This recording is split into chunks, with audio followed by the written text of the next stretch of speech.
ఆదివారం రోజు జరిగిన డబుల్ హెడర్ మ్యాచ్ల ఫలితాలతో పాయింట్స్ టేబుల్లో కొంత గందరగోళం నెలకొంది. ముందుగా బెంగళూరు జట్టు గుజరాత్పై సంచలన విజయం సాధించింది. ఏకంగా 9 వికెట్ల తేడాతో గెలిచి గుజరాత్కి భారీ షాక్ ఇచ్చింది. ఇక రెండో మ్యాచ్లో చెన్నై జట్టు హైదరాబాద్ జట్టుపై గత మ్యాచ్ ఓటమికి ప్రతీకారం తీర్చుకుంది. ఏకంగా 78 పరుగుల తేడాతో గెలిచి కేక పుట్టించింది. దీంతో చెన్నై జట్టు పాయింట్స్ 10కి చేరుకుంది.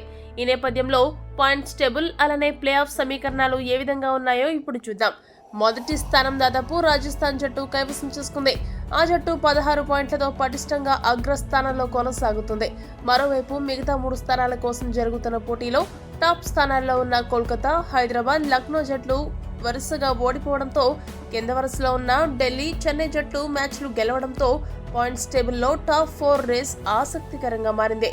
ఆదివారం జరిగిన మొదటి మ్యాచ్లో బెంగళూరు చేతిలో గుజరాత్ జట్టు ఓడిపోవడం, అలానే ఆ జట్టు దగ్గర ఇంకా 4 మ్యాచ్లే మిగిలి ఉండడం, వేరే జట్లు జీటీ కంటే మెరుగైన స్థానంలో ఉండడంతో దాదాపు గుజరాత్కి ప్లే ఆఫ్ అవకాశాలు లేనట్లే.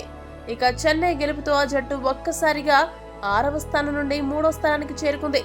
ఒక్కసారిగా సిఎస్కే లాంటి స్ట్రాంగ్ టీం టాప్ 4కి చేరుకోవడంతో కోల్కతా, హైదరాబాద్, ఢిల్లీ, లక్నో జట్లకు పోటీ మరింత కష్టతరమైంది.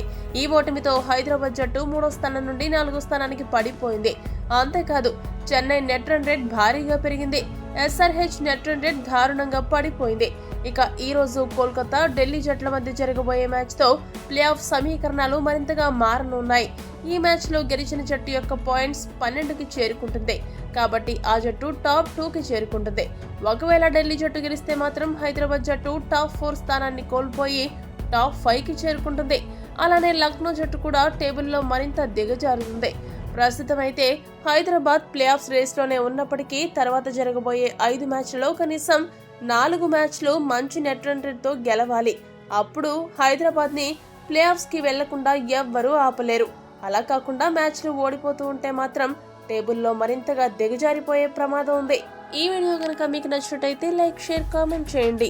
మరిన్ని స్పోర్ట్స్ అప్డేట్స్ కోసం మా ఛానల్ని సబ్స్క్రైబ్ చేసుకోండి.